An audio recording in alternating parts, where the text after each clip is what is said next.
श्रीमद् पावन प्रज्ञा पुराण कथा के द्वितीय सत्र में हम सभी यहाँ एकत्रित हैं।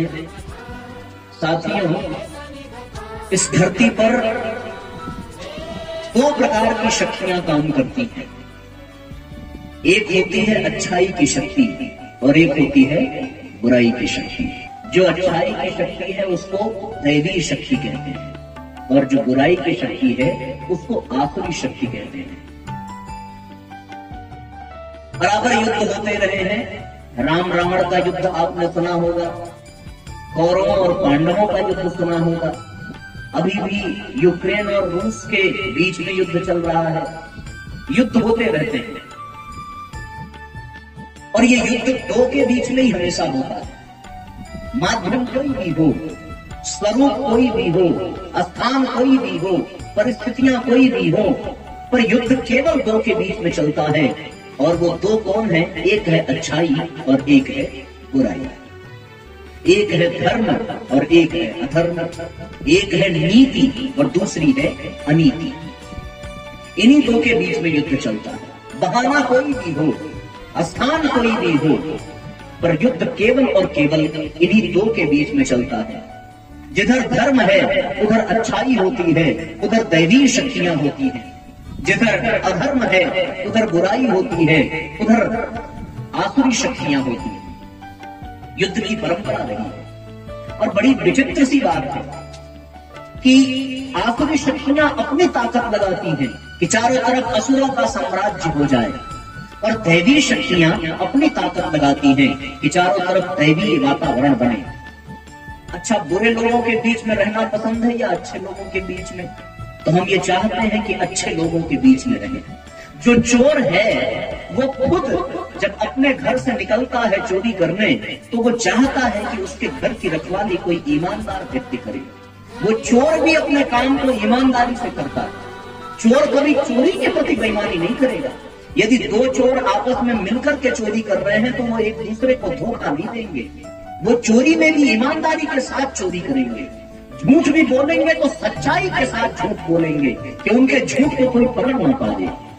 तो बुराई को भी आगे बढ़ने के लिए अच्छाई का सहारा लेना पड़ता है। अच्छाई को माध्यम बना करके बुराई आगे बढ़ती है। यदि आप देखें, किसी को किसी का विश्वास तोड़ना हो, किसी के साथ विश्वासघात करना हो, तो पहले वो विश्वास पात्र बनता है। पहले वो अच्छाई दिखा करके उसके विश्वास को जीतता है, उसके बाद वो विश्वासघात करता है। आप किसी के घर में चले जाएं तो उसके विश्वास के कारण, उसके प्रेम के कारण आप उसके घर में जा पाए, और घर में जाकर के आपने चोरी की, अभद्र व्यवहार किया, उस घर की महिला के साथ कोई गलत व्यवहार किया, तो ये वहां आप पहुंचने के बाद करते हैं और वहां पहुंचने के लिए आपको अच्छाई का प्रदर्शन करना पड़ता है।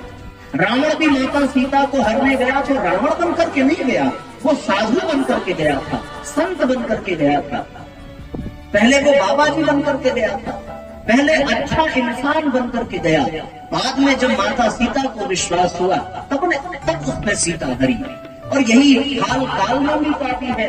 कालनेमी के बारे में आपने सुना होगा कि वो राम का भक्त बन करके बैठा रहा हनुमान जी को अपने चंगुल में फंसाने के लिए। तो कहने का तात्पर्य यह है साथियों कि बुराई भी यदि बढ़ती है तो अच्छाई के कंधे पर पैर रख करके ही बढ़ती है। बिना अच्छाई के बुराई बढ़ नहीं सकती। बात समझ में आ रही है ना?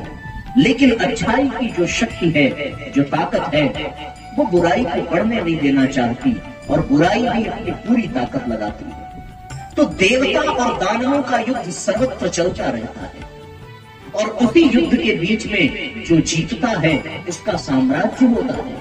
यदि आखिरी शक्तियां जीत जाएं तो असुरों का साम्राज्य, और यदि दैवीय शक्तियां जीत जाएं तो देवताओं का साम्राज्य। देवताओं का साम्राज्य हो तो स्वर्गीय वातावरण बन जाता है, और असुरों का साम्राज्य हो तो चारों तरफ क्लेश, कलह, स्वार्थ, ईर्ष्या, द्वेष, क्रोध, काम, जितनी भी कुछ प्रवृत्तियां हैं वो बढ़ने लगती हैं। देवताओं का साम्राज्य हो तो फिर क्षमा, दया, उदारता, शालीनता, सद्गुण, ये आदि बढ़ने लगते हैं। इसलिए हर व्यक्ति चाहता है कि दैवीय वातावरण रहे। हर व्यक्ति चाहता है कि स्वर्गीय वातावरण रहे, हर व्यक्ति चाहता है कि चारों तरफ सद्गुण ही सद्गुण हो, चारों तरफ प्रेम ही प्रेम हो, चारों तरफ भाव ही भाव हो। लेकिन इसमें तभी संभव है जब दैवीय शक्तियों को विजय प्राप्त हो। दैवीय शक्तियों को सामर्थ्य बढ़ाने के लिए ऋषियों ने बहुत सारे विकल्प निकाले। यज्ञ जो हम लोग करते हैं, इन यज्ञ से ही देवताओं को खुराक मिलती है, उनको शक्ति मिलती है और दैवी शक्तियां मजबूत होती हैं। हम लोग जो दान पुण्य करते हैं उससे सद्गुण बढ़ता है, दैवी शक्तियां बढ़ती हैं। हम लोग जो कथा प्रवचन कर रहे हैं, सत्संग कर रहे हैं, इससे दैवी शक्तियां बढ़ती हैं। हम भजन कीर्तन जो करते हैं उससे दैवी शक्तियां बढ़ती हैं। हम उपवास करते हैं उससे दैवी शक्तियां बढ़ती हैं। हम उपासना करते हैं उससे दैवी शक्तियां बढ़ती हैं। और इसीलिए आसुरी शक्तियां इन सब कामों में विघ्न डालती हैं कि ये दुनिया वाले इसे ना करें तो फिर देवताओं की शक्ति कमजोर होगी और हमारा साम्राज्य होगा। पहले के ऋषि महर्षि जब यज्ञ किया करते थे तो असुर उसमें बाधा डालने पहुंच जाया करते थे। आपने कहानियों में सुना होगा। पहले के लोग जब जब तक किया करते थे तो लोग उसको विघ्न डालने के लिए, बिगाड़ने के लिए पहुंच जाया करते थे। असुरों का ये काम था। तो इस तरीके से यज्ञ आदि होने लगे, उपासना होने लगी, चारों तरफ पुण्य बढ़ने लगा, तो असुरों को खतरा महसूस हुआ। उनके मन में डर हुआ कि कहीं उनका अस्तित्व खत्म न हो जाए, कहीं असुरता नष्ट न हो जाए, कहीं उनका साम्राज्य समाप्त न हो जाए। तो फिर सारे असुरों ने एक मीटिंग बुलाई, एक तुरंत बैठक बुलाई। किसी भी काम को व्यक्ति करता है, योजना बनाई जाती है और उस योजना को बनाने के लिए वो लोग मीटिंग करते हैं, गोष्ठी करते हैं, एक बैठक करते हैं। तो एक बैठक की गई और उस बैठक की अध्यक्षता असुरों के गुरु शुक्राचार्य को सौंपी गई। सारे राक्षस उसमें आए। जो राक्षसों की पत्नियां थी वो भी खूब श्रृंगार करके आई, खूब लिपस्टिक पोत करके, खूब बड़े बड़े दांत लेकर के, खूब श्रृंगार करके, बड़े बड़े नाखून लेकर के वो पहुंची। राक्षसियां तो ऐसी देखने को मिलती हैं। आप देखना, जो बहनें खूब लिपस्टिक लगा करके बिल्कुल लाल होकर के आवे, उनको देख करके समझ जाना कि इसके भीतर कोई राक्षसी है। आप लोग ऐसे नहीं हो, ऐसा कोई नहीं दिख रहा। पर मैं एक बात बताता हूँ, आजकल एक ट्रेंड चला है हमारे शहरों में बड़े बड़े नाखूनों वाला। पर ये बड़े बड़े नाखून तो केवल और केवल राक्षसों की पत्नियों की देखे जाते हैं। आपने रामायण सीरियल में देखा होगा, शूर्पणखा को देखा होगा, आपने सुरसा को देखा होगा। ये सब राक्षसियों के स्वरूप ही ऐसे, उनके बाल बिखरे हुए, उनका स्वरूप बड़ा विचित्र सा। जो पहनने को चाहिए वो पहनते नहीं, जो नहीं पहनना वही पहनते हैं। तो फिर वो राक्षसियां खूब सज धज करके हु हा करती हुई अपने गोष्ठी में, अपने वहां मीटिंग में सब पहुंची। उधर से राक्षस भी आए।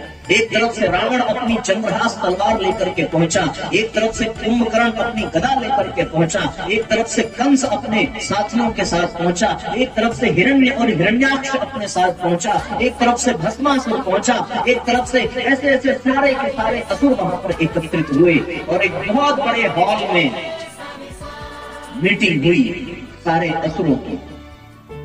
और उन लोगों ने मिलकर के एक योजना बनाई कि हम लोग ऐसा क्या करें कि आसुरी शक्तियां बढ़ती चली जाएं और चारों तरफ असुरों का साम्राज्य हो, चारों तरफ अंधकार हो, चारों तरफ कलह हो, चारों तरफ क्लेश हो, चारों तरफ पाप हो, चारों तरफ दुख हो, दर्द हो। तब जाकर के असुरों का साम्राज्य बढ़ेगा। अब वहां पर मीटिंग चलने लगी, योजना बनी। सबने पहले अपनी अपनी कहानी सुनाई। रावण कहने लगा कि मैंने सारी दुनिया जीत ली थी, देवताओं को हरा दिया, मार करके भगा दिया, लेकिन इस विष्णु ने राम का अवतार लेकर के मेरा वध कर दिया, वरना मैं तो पूरी धरती पर पाप फैला चुका था।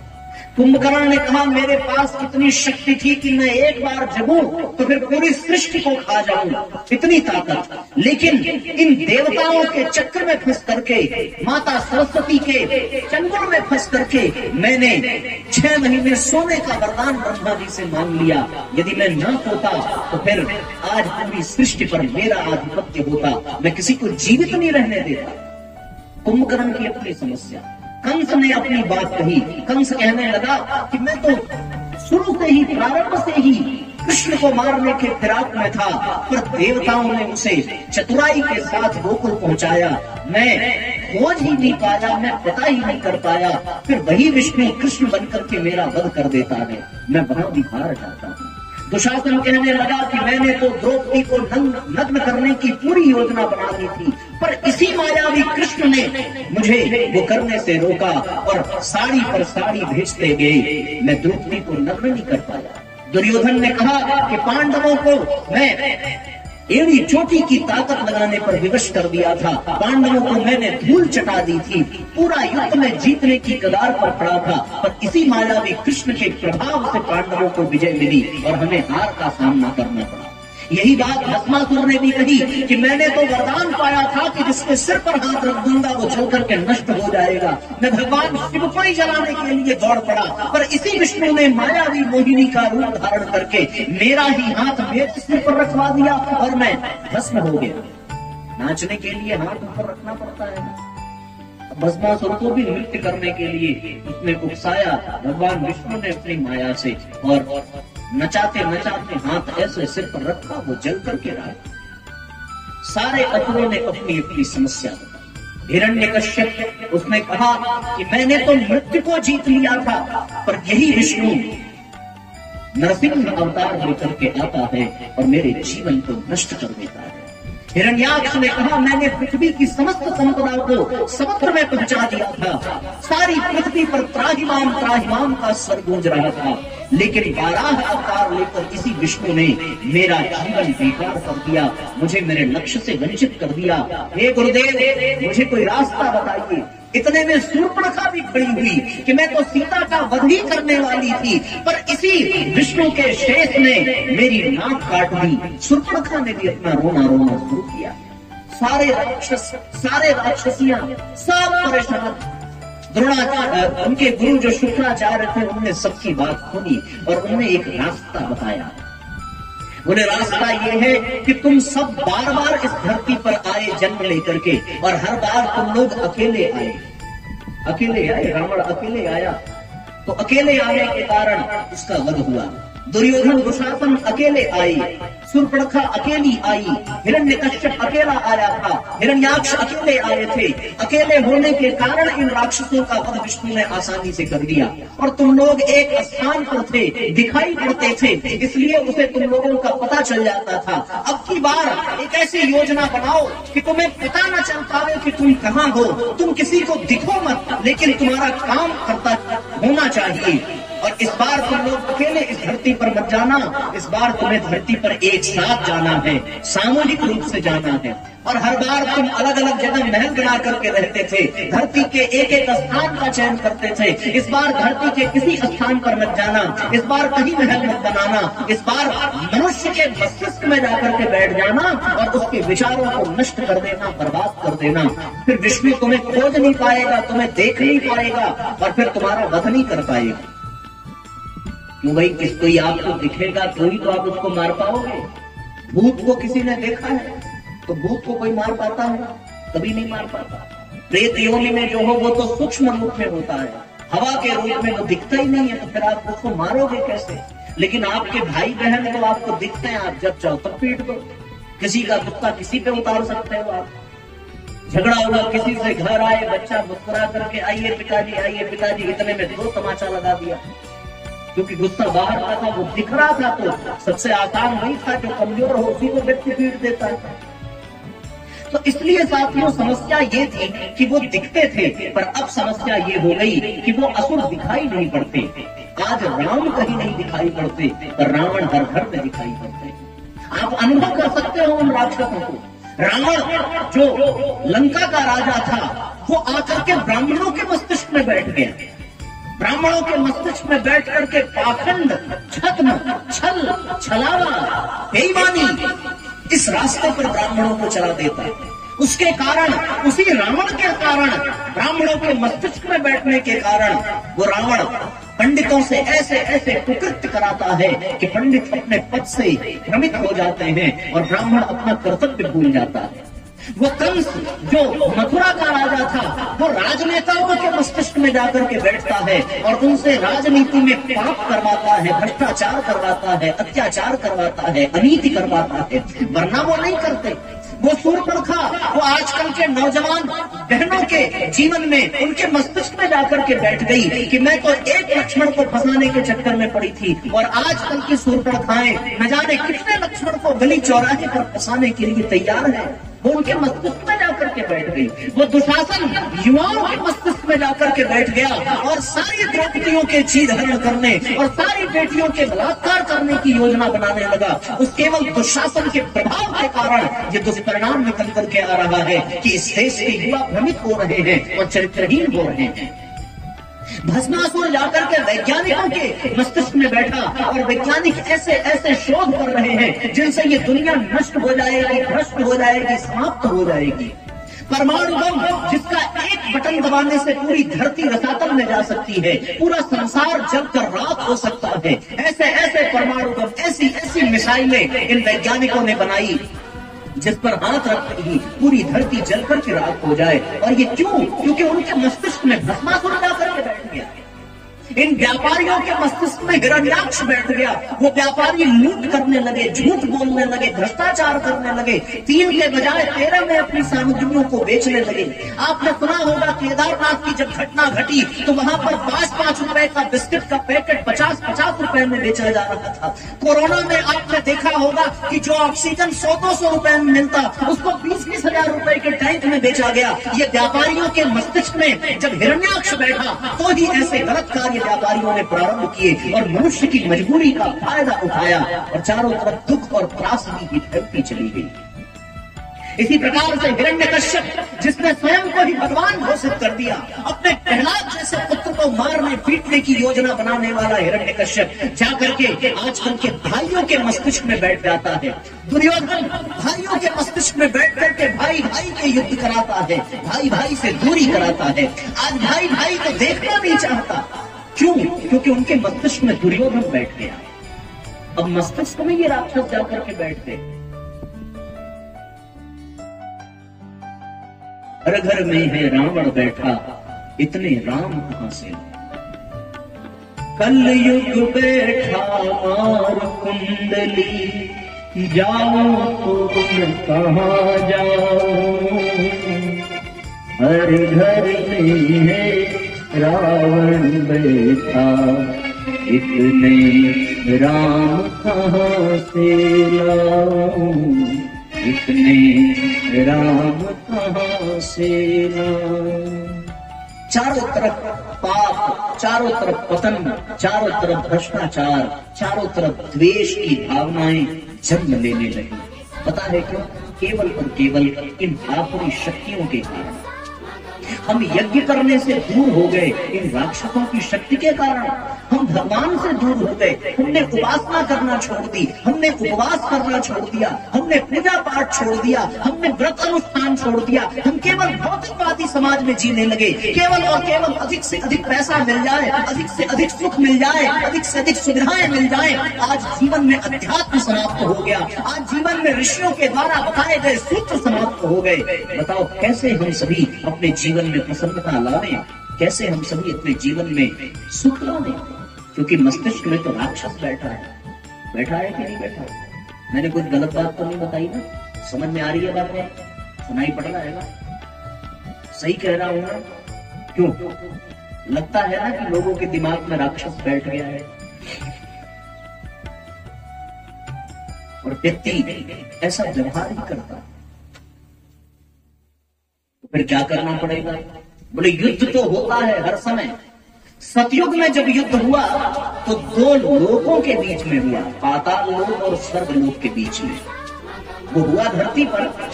राक्षस पाताल लोक से धरती पर आए और देवता स्वर्ग लोक से धरती पर आए। तो फिर दोनों लोकों के बीच में सतयुग में युद्ध हुआ। बहुत दूरियां थी। सतयुग के बाद त्रेता युग आया। अब की बार 2 लोक में युद्ध नहीं हुआ, अब की बार 2 देश में युद्ध हुआ, भारत और श्रीलंका। भारत के राजा राम और लंका का राजा रावण। अब की बार उन दोनों में युद्ध हुआ। तो जो दो लोकों में युद्ध होता था, अब की बार दो देशों में युद्ध हुआ। लेकिन जब द्वापर युग आया तो दो देशों में युद्ध नहीं हुआ, दो परिवारों में युद्ध हुआ, कौरव और पांडवों में युद्ध हुआ। वो एक ही वंश के वंशज थे और उनके बीच में युद्ध हुआ। पर साथियों, जब कलयुग आया तो अब दो परिवारों में युद्ध नहीं होता, अब तो मनुष्य का मनुष्य से युद्ध होता है, क्योंकि उसके मस्तिष्क में ही देवता और दानव दोनों समाये हुए हैं। कभी वो कुछ करता है, कभी वो कुछ करता है, कभी उसका मन अच्छे काम में लगता है, कभी बुरे काम में लगता है। अच्छे काम में लगे तो देवताओं के कारण और बुरे काम में लगे तो असुरों के कारण। सत्संग में चलने को कह दिया जाए तो नानी मर जाती है कि कौन जाएगा जमीन पे, कौन बैठेगा, न खाने को मिलेगा न पानी मिलेगा, गर्मी में पसीना कौन बहारेगा। पर कोई कहते चलो आज मूवी देखने चलते हैं तो हर आदमी दौड़ पड़ता है कि वहां पर तो बड़ा आनंद आएगा, बड़ा मनोरंजन होगा।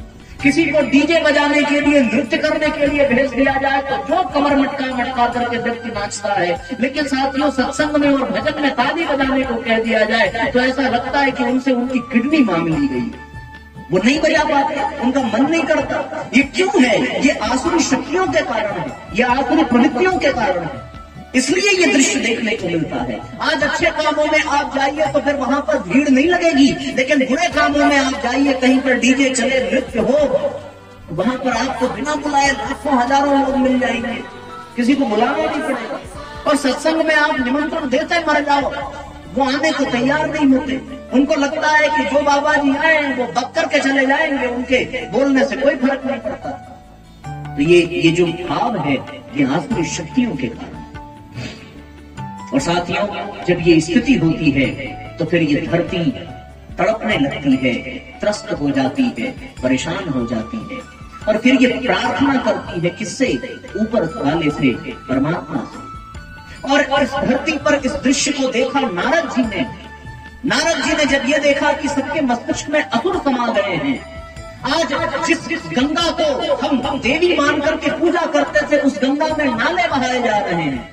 आज जिस गौ को हम माता मान करके पूजते थे उस देश में गौ हत्याएं हो रही हैं। जिस देश में राम जैसा पुत्र हुआ जो अपने पिता के कहने पर 14 वर्ष के लिए वनवास चला जाता है, आज उस देश में वृद्धाश्रम खुल रहा है, माँ बाप को बच्चे घर से बाहर निकाल रहे हैं। जिस देश में देवियों की पूजा होती थी आज उन देवियों की इज्जत लुटी जा रही है। ये समय बदल गया है। जिस देश में युवा देश की रक्षा के लिए फांसी के फंदे को चूमते थे उस देश के युवा आज शराब और गुटखा खा करके अपने जीवन को बर्बाद कर दे रहे हैं। उनकी जीवनी शक्ति समाप्त होती चली जा रही है। समय बदल गया, स्थितियां बदल गई, लोग बदल गए। मैं कितनी कमियां बताऊं, आज पूरा वातावरण बदला हुआ है, पूरे वातावरण में विषाक्तता है। अचिंत्य चिंतन की जो सोचना चाहिए वो व्यक्ति सोचता नहीं है। आज परिवार बिखर रहे हैं, परिवार टूट रहा है। ये किसके कारण?